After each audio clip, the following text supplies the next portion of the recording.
Достар, менен көбінесе қоятын сұрақтардың бірі насадка катерді қалай пайдаланамын.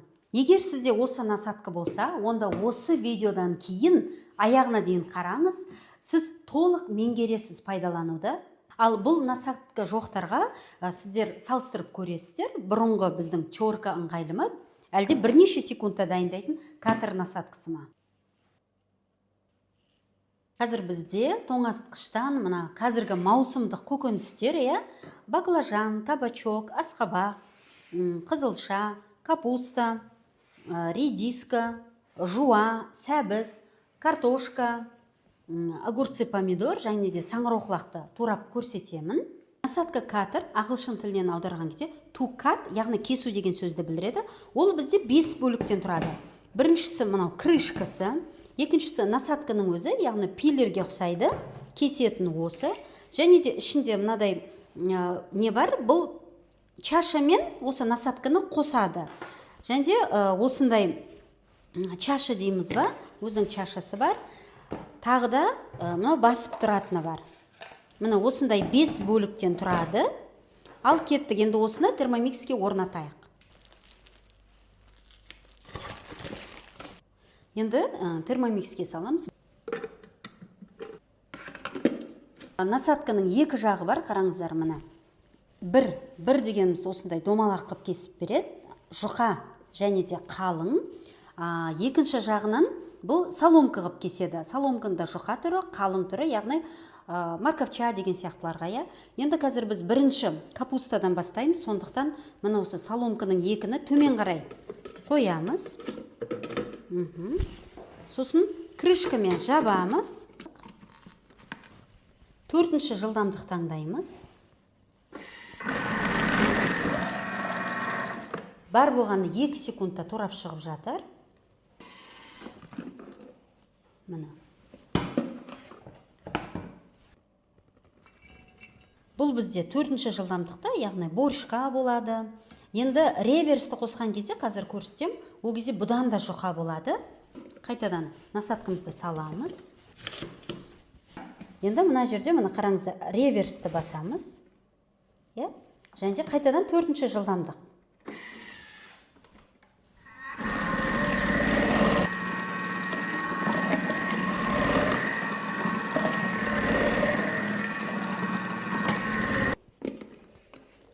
Небәрі 15 секундта бізге осылай турап берді. Бұл енді квашеная капуста соларға жақсы болады, майдалау түрі. Сіздер жаза кетіңіздер, тағы нені турауға болады. Міне салыстырып қараңыздар, екі капустаның түрін, мына жерде сәл ірілеу, мына жерде майдалау. Бұл үшін реверсті пайдаландық. Небәрі 1 минутта бізде жаңа көрдіңіздер, размен капустаны осылай майдалап турап тастады.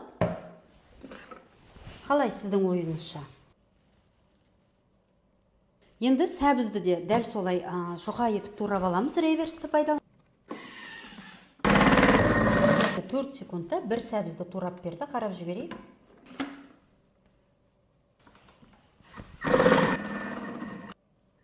Міне 3 секундта небәрі бір сәбізді турап шықты. Міне қараңыздар қандай шықты. Бұл бізде қазір квашеная капустаға өте ыңғайлы деп ойлаймын. Бұл реверспен турағаны бізге квашеная капустаға әдем болады. Не болмаса марковча корейский. Бізге қайтадан соломка жағы керек. Мына свекланы турап тастайық. Бізге өте майдасы қажет жоқ. Сондықтан қайтадан 4-ші скорості, бірақ реверсіз. Небәрі 3 секундта 2 қызылшаны турап тастады. Ал көрейік нәтижесін. Енді біз баклажан мен кабачокты турайық. Мынау көрініп тұрма сіздерге, көрінбей тұрма. Домалақтың қалың түрін алайық.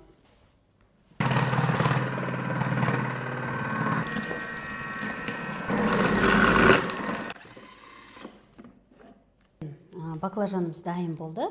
Бұл рататуйға әдемі кетеді деп ойлаймын. Енді қазір бұрышты түсіреміз, паприканы.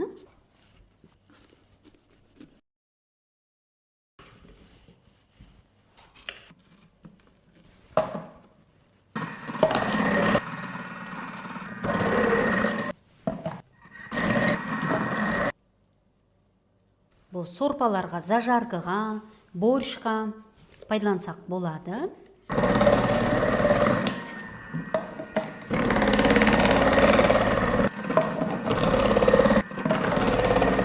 Небәрі 10 секундта 4 картошканы турап тастады.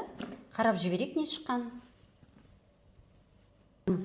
Бұл бізде чипсы ғып дайын тұр. Бірден сковородкаға маймен алып қуыра берсеңіздер болады. Я болмаса бұдан қалыңдау ғып турап, картофельная запеканка рецептісі бар, встроен термомиксте, соны жасауға болады. Келесі кезек асқабақта. Асқабақты да майдалап турайық, сәбіз сияқты қылып.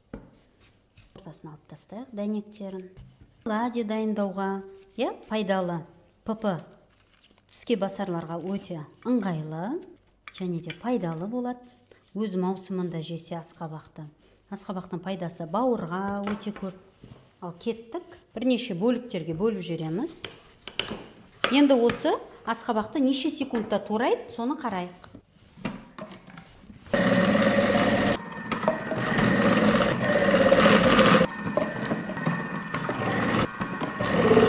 Небәрі 15 секундта бір асқабақты турады. Көрейік қалай шыққан. Вау, керемет. 15 секундта осындай қып жұқа қып турап берді. Яғни ешқандай да қолыңыз бүлінбейді. Балалары пайдаланса да қауіпсіз. Тек қана жұмыртқа ұн қосып, қуырып ала беріңіз.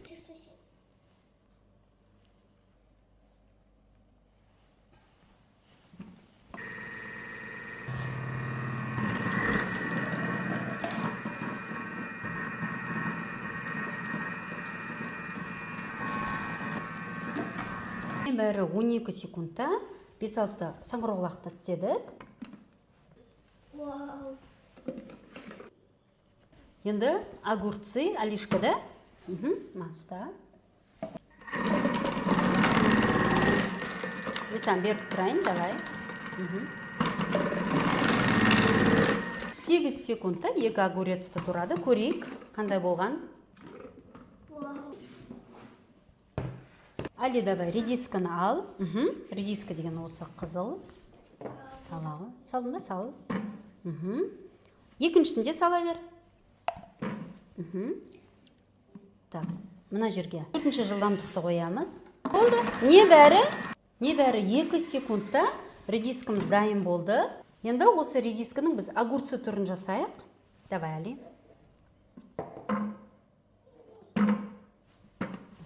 Ұстай ғой. Мына жағымен басасың. Небәрі 1 секундта. Небәрі 2 секундта Али өзінің салатын турап алды. Али, енді помидорды тура.